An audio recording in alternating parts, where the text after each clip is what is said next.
And we're live. Welcome everyone to another fabulous episode of the iSpring Leadership Series. And today we have a really fun, I'll say creative topic that we're going to discuss for the e-learning professional, and that is innovation and creativity. And we have, I think, one of the leading experts in innovation and creativity with us, Tamara Kleinberg. And Tamara, tell us who you are and what you do. Yeah, so first of all, I just noticed that our couches match. We're like orange to orange. It's so great. I love the orange. So I'm Tamara. So I'm the founder of a company called the Shuuk. And basically what the Shuuk does is serve the innovation spectrum. So kind of we think of it as on the left, it's how do I, as an individual or as a team, organization, become more innovative.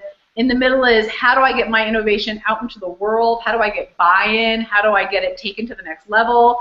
And then on the right side is how do I test that innovation and tweak it and edit it to make it successful. And so kind of our overriding moonshot, our dream in this world is to unleash 1 million more innovative minds, because we think that if that's possible, then we can get a lot more accomplished together.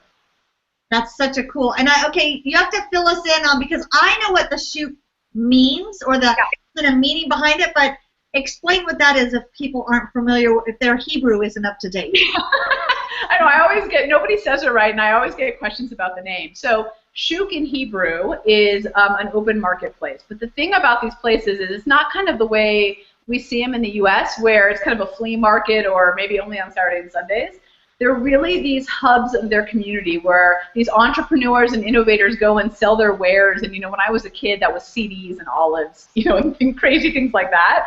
But, you know, the community goes and, you know, they get their bread for the weekend and they debate politics and come up with new ideas. So it's this really energetic hub and this place where innovation thrives. And you know, I've got these beautiful memories from childhood of going there every weekend.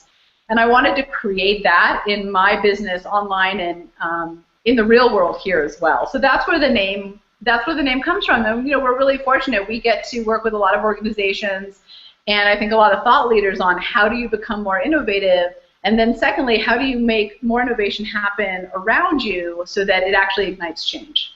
That's cool. Yeah, because it's parts. Then that's something that your company talks about, something called an IQE, an Innovation Quotient Edge, which is a way to bring more innovation into their work and life. So can you kind of describe what that is and how they can use that in their work? Yeah, and we'll have to talk about your guys' results because I know that you took it. So basically, over the last 20 years, I have been doing a ton of research and data gathering. I've worked with, you know, everyone from Procter & Gamble to Disney to the U.S. Army Innovation Labs. And over that period, I've been collecting kind of this, what makes people innovative and what helps that unleash in people for a lot of reasons. One is, how do you perform at your peak? And when you're being innovative, I think we all know when we're in that moment of being a little more creative, we tend to come up with better ideas, we tend to get more done, right? We work smarter, not harder, so we save time. So I wanted to figure out how that was possible. How could everybody unleash more innovation? So over these last 20 years, I've been collecting all this information, and what I found was that everybody has an innovation quotient edge, right? Something that makes them uniquely innovative. And there's actually, and I won't go, based on time, I won't go into all 9 triggers, but basically there's 9 triggers of innovation. And the combination of 2 become your unique style and strength of innovation so that you can train your brain to be innovative on demand. And so I'll give you an example of myself. I'll just throw myself under the bus. Just like a little story. But, you know, I always thought that my innovation came from being collaborative. That's one of the triggers. And collaborative people are, it's not just because they work well with others. I say we're all relationship people in the work that we do, but they actually get ideas by talking to a lot of different people, right? They recognize that ideas are never fully formed and that everybody has a piece of the pie. And they're also very magnetic, but they're pulling it from all these different places. So I always thought I was that person, so I was working in that mode. But it turns out, and I kind of blew myself away with my own results, that's not me. That's actually my dormant trigger. I'm actually all about experiential, which is all about in the moment feeling and touching and doing, and that's how I innovate. And when I realized that about myself, I was able to say, okay, you know what, I'm not going to play over here because that's not how I do it. I'm going to play over here. And so it allowed me to work at a much higher level and a much more creative level because I was doing it the way I wanted to do it, and that was playing to my strengths. So we created this IQE so that everybody could see how they innovate, and then they could also have the tools to do more of it. So Gina, what was yours? Do you remember, Taylor? Yeah, I was a maverick, which I was not surprised. No, I'm not surprised at all. I always think that means I'm the rebel and I'm unemployable. Well, here's the thing about mavericks, right? So mavericks there's mavericks, there's champions, and there's agents. Mavericks are the ones who are not just the forest through the trees, but kind of way up, head in the sky, kind of blue skies thinkers. The champions are the ones who really foster and promote innovation, and the agents are ones who innovate by doing, right? Yeah, is that you, Taylor, like way on the back end? Champion. So we often think that agents aren't innovative because they're the doers, but they are, just on the back end of the spectrum. And like, to give you an example, I had an organization I worked with, and they came to me and said, here's our problem. We have too many ideas, but we're not getting anything done. So what did they have? They had all mavericks and all futuristic thinkers in the room. So no wonder they couldn't get anything done. They were great idea people, but there was no one to move the needle because they weren't balanced in their teams. Interesting. Yeah. So now, in your work, do you have teams take this and then, similar to the strengths, kind of look at how they can each work better together? Or is it for me to look at how I can stay in an innovative or creative state longer? So it's both. So I have some people who take it individually because they want to figure out how to have a stronger voice at the table, how to bring more innovative solutions to the table. So one of the things we find with people when they take this and when they understand how they innovate, because truly everybody is innovative in some way, it's just a matter of figuring out how. But once they figure that out, they bring more of those innovative solutions to the table, they become a higher value team member and have a stronger voice. So when you're working inside an organization, you kind of feel like I'm just not being heard or I'm not getting my ideas pushed through. Right. It tends to be because we really don't know how we innovate and how to make that voice stronger.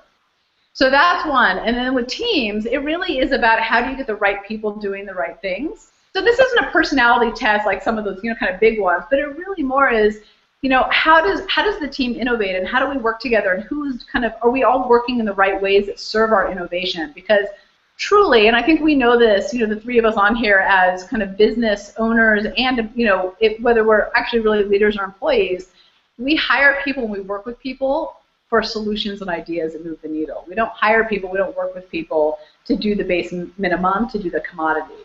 Right. So, you want people recognizing how they innovate on your team because then everybody's playing at that higher place.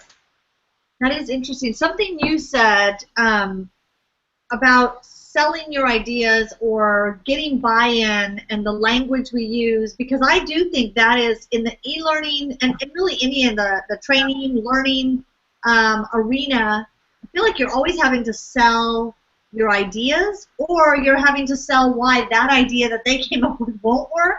Or, not good. Yeah. Talk to us about that. You said there's something that you can do, the language of innovation, or...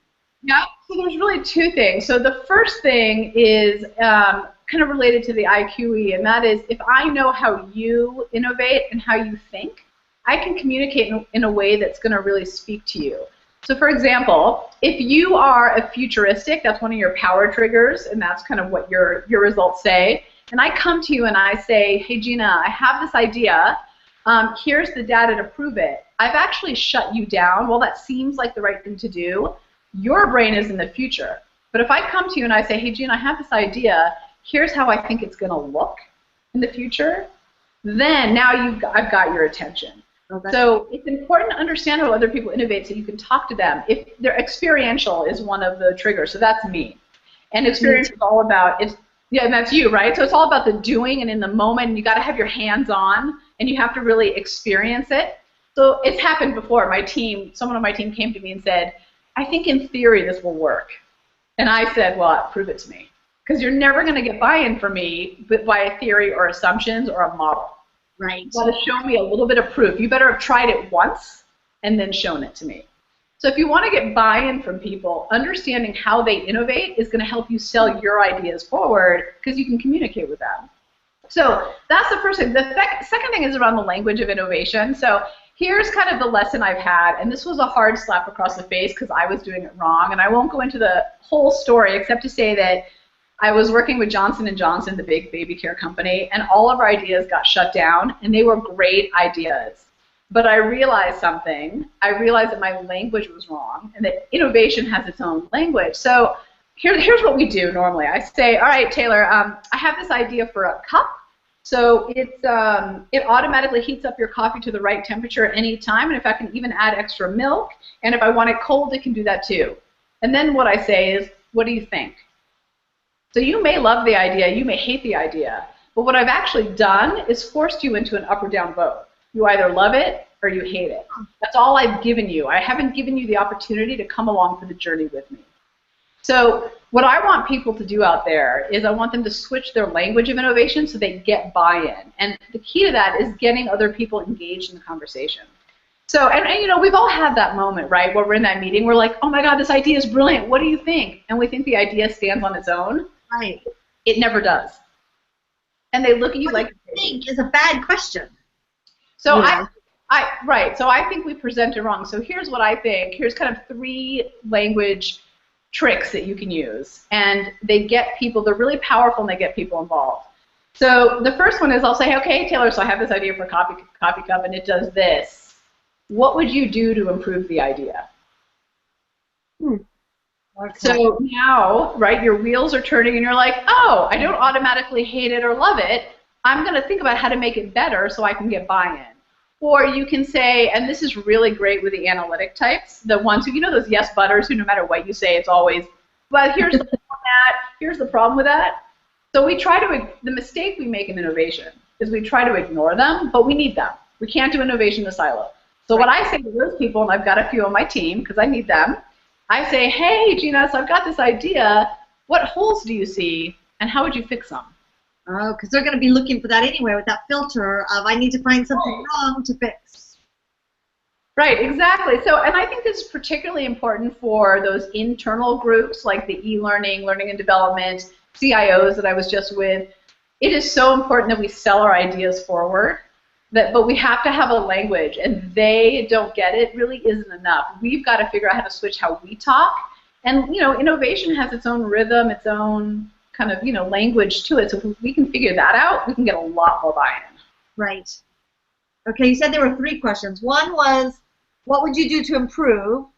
What holes do you see in the idea, and what would you do, or is what would you do to fix it? The third.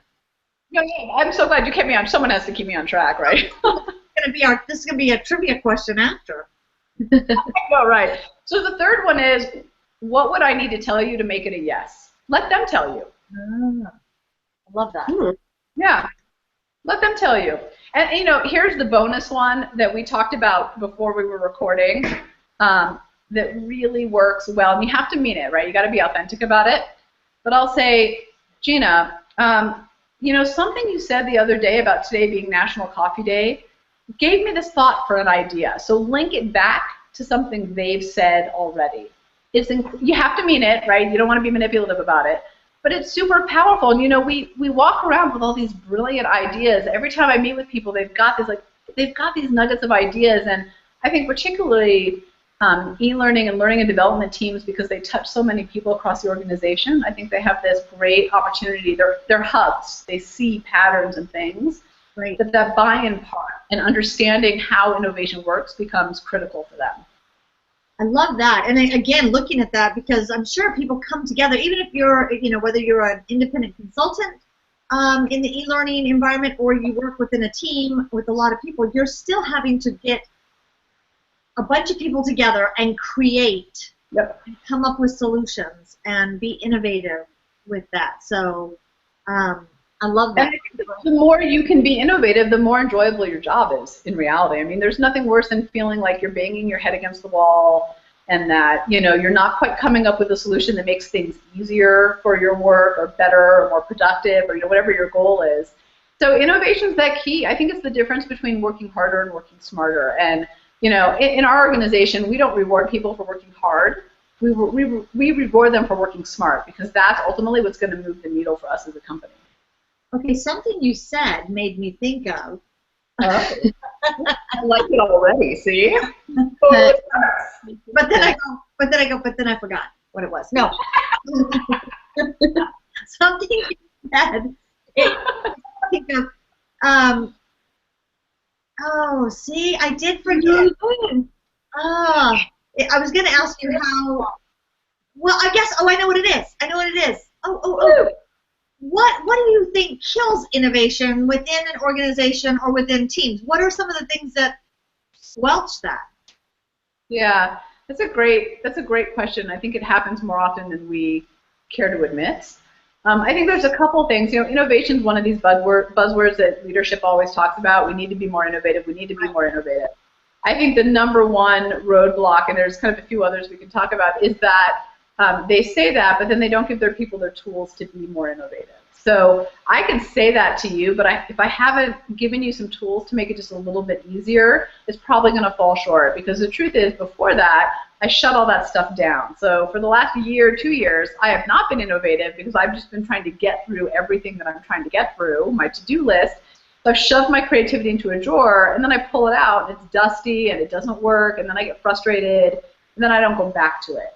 So if I'm in a leadership position in an organization, I think my first job is not to tell people to be innovative, is to give them some tools to do it and allow that to foster and grow. So I think that's the first thing.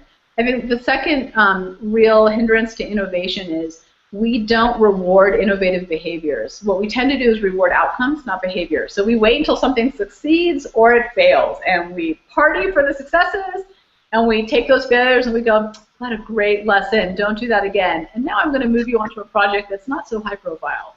That's kind of how it works.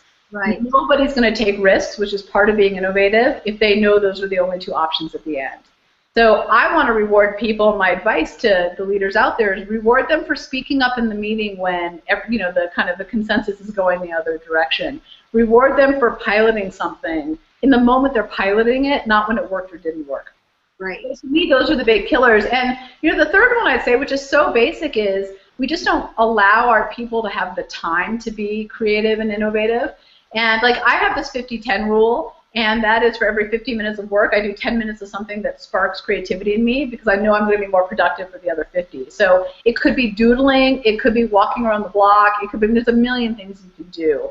But I don't think we allow the time. We block our calendars to this insane amount, and it works against us in the end. It's interesting, because lately I actually made this comment about I don't have white space. Creative.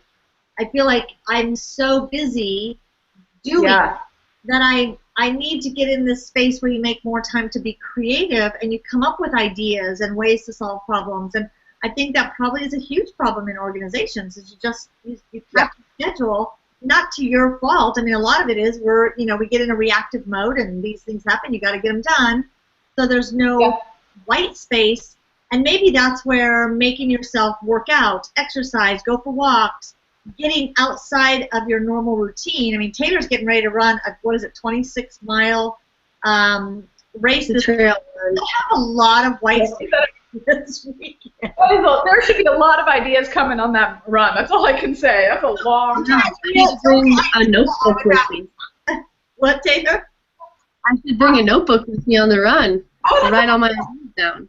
That is a great idea. I'm all about, one of the things I really believe strongly is that we have to validate our brains and say, yes, I want ideas. So one of the things that I do is, obviously I've got my apps, but I've also got a popcorn bucket on my desk, and every time I have an idea, I put it on a sticky note, and I put it in the popcorn bucket. And the ideas in there are crazy. I mean, there's ones for heated yoga mats in the winter to get your car. I mean, some of them make no sense, but it doesn't matter. I say, yes, thank you, brain, right? We need to kind of prime it.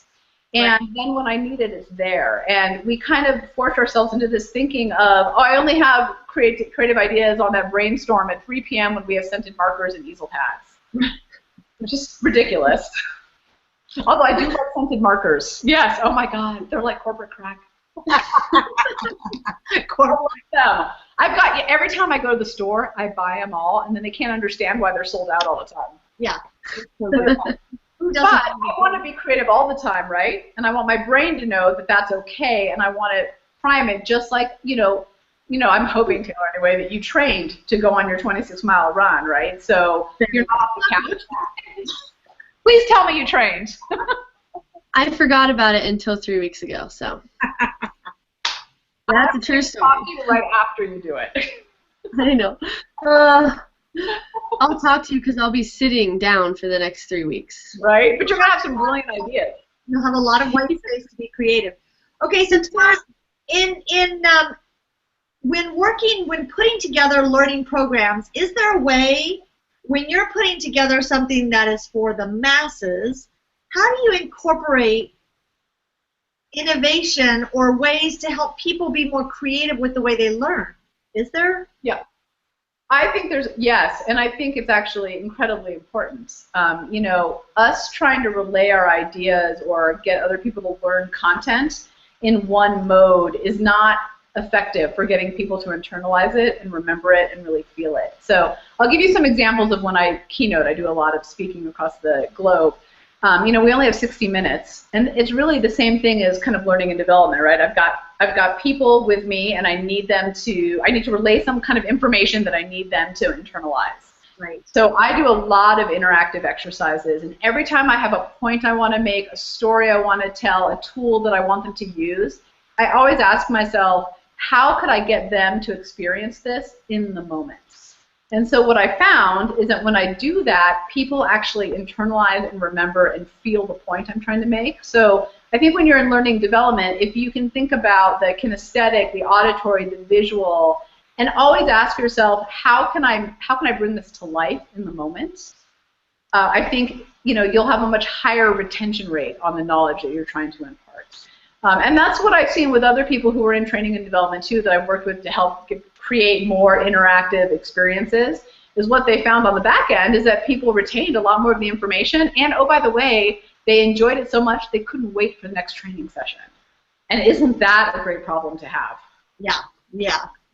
I'm sure that's one that very few people ever have. Yeah. Well, I just worked with an ad agency with them to get these one work sessions as the kickoff session to make them more innovative. And part of it was, how do we take this content we're trying to impart and make it more interesting and more interactive in a way that the client can really feel it? And sure enough, clients are really internalizing and using the tools that they're giving because they switched how they taught it. So I think innovation has a big part in how people learn too. Right. That's true. So yeah. I can't believe it's already been. Oh, Taylor, do you have a question? You go. I do. I have a question for you.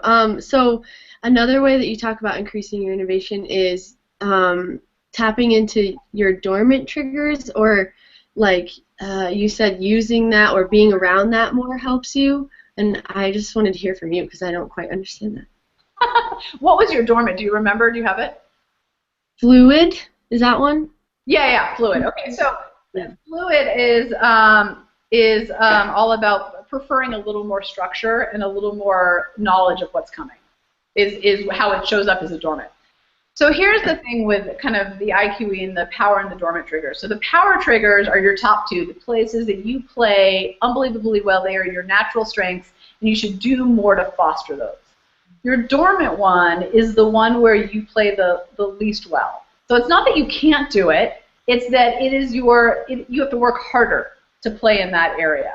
So for example, right, if your fluid is your dormant, for you, I would and in fact I had a client that had this too, I would want them to make sure they partner up with someone who's fluid, who's really good at ambiguity and chaos and pulling that together. That's what they do well. And I'd want to make sure that if that's my dormant trigger, that I'm teamed up with someone like that, and then I'm exercising it a little bit, because I don't want it to become a weakness. But the point of it really is, hey, look, that's not your power play, so make sure that's not what you're putting your foot forward with, because you're going to probably fall a little bit short. Find your power triggers and use those because they're your natural strength. So you may not realize it because you're not exercising it enough right now, but it's there and it's powerful, and if you use them, you kind of go from here to here in your kind of creative juices overnight. Yeah, I know. That was interesting to see because I don't know if I would have said that was my weakness, but it is something that I struggle with. So that was awesome to read over those. Right. Which is why I think it's important to recognize that it's not like you are horrible at this. It's, hey, that's not your power play, so why make that the thing you focus on? If it's not your power play, don't focus on it. Focus on your power play. I'm a big believer in focusing on your strengths and not your weakness. So focus on your powers. And if anyone in the audience right now in the live event has questions, definitely throw them into the Q&A area here, because we can ask Tamara your questions here. If you're watching the replay, you can definitely put the questions on our social media pages, and we'll get those answers for you as well. But Tamara, as we wrap up, how can people work with you if they want to tap into this and say, gosh, I'd love to learn more about this, or take the assessment, or, for our team? How can they find out more or get a hold of you? Yep, so I would go to the Shuuk.com, so TheShuuk.com. And we have everything on there. A lot of my work revolves around keynotes and workshops and getting teams to get to that next level. And then we also have something called launch kits. So it's called the Innovator's Playbook, and there's links on the top and bottom of our site. And that's actually the thing I'm most excited about right now, because it's the Innovation Quotient Edge. So it's that plus a 7-video series on how to be the recognized innovator in your organization and ignite change, plus my ebook, which is like dozens and dozens of tools at your fingertips, plus a bunch of other stuff that is included. So that, to me, is a great starter place for people who want to figure out kind of how to start moving that needle. Well, and we're going to put together, I'm going to go out on a limb here and say we're going to get one of those kits. We're going to do some sort of contest. We're going to have to come together, Taylor, and collaborate and brainstorm and get creative to come up with. And my weakest point is collaboration. So that was your weakest? Yeah, that was my weakest. Yeah. So, you know what that means for people like us, because that's mine too? It means that we have ideas in our head, and as opposed to pulling it from every single person, it's more of the innovation happens individualistically. It doesn't mean we're not great people. It just means that it kind of comes from here out versus the other way. And wouldn't you say that's a little bit true, what I know about you, Gina? Yeah, it is. I think I come up with ideas, and I tend to bring them to the table going, listen, let me tell you how great this idea is. Now, you can make it better, like the people around you, but I'm the captain. I need to do a better job of saying, so what would you do to improve the idea? Don't tell us it's already perfect. And what holes which I'm sure you've seen none. Let me explain the ultimate idea. And when I say strengthen, I mean say yes. Exactly. That's kind of how I bring ideas to the table. So I think that collaboration was my point of. But they're always great, so you're right. Yeah. What more can you improve on? That's usually how I know a lot of people like you, like me, who are dormant collaborators when it comes to innovation, but we work incredibly well with other people. We're great partners. Yeah. So it's not to say that we worked on a couple things together that I mean, it's like there's still something to that. There's still a little folder on my computer that's like, one day Gina and I are going to get to these, and they're going to be game-changing. Yeah. I mean, I think that's the key, too, is like some ideas are still simmering, and don't think that that's not being fostered maybe at work or with your team, that maybe it's just the timing isn't there yet, and a storm is brewing. What's interesting, just really quickly, is I think futuristic was one of your power. And Taylor, if you listen to her language, it's all about what's possible in the future. It's not about the past. It's like right? So your language is all this way, which makes perfect sense, right? So if I want to come to you with an idea, I want to say, like, here's how I envision it. Yeah. And you're right. It works with her. Yeah. Well, I can talk about this all day. I love looking at ways we can be more creative, more innovative in our work and in the programs we put together for others to help others be more innovative. So I'm excited, and we'll come up with something really creative to get everyone in the iSpring audience thinking creatively and being innovative, and then we'll have a fabulous innovative kit as a prize. Maybe, I don't know how you guys are set up, but maybe you could do a brainstorming session on how to do what innovative exercises, interactive stuff that they could create. Because I bet you, bouncing off each other, the ideas will get better and better and better. Yeah, I think then people can actually keep building on that and vote for ideas and do things, and then we can pick. There you go. Look, I'm collaborating, people. I'm collaborating. You should be proud. You should be proud of me. It's already working. Well, thank you so much for your time, for your wisdom, for your brilliance, and thank you for everyone tuning in, because we are excited to take this and carry it on through the month, and we'll talk about innovation in learning and development. And stay tuned next month as we bring you another wonderful iSpring Leadership installment. So thank you, Tamara. My pleasure. Thank you. Bye, everyone.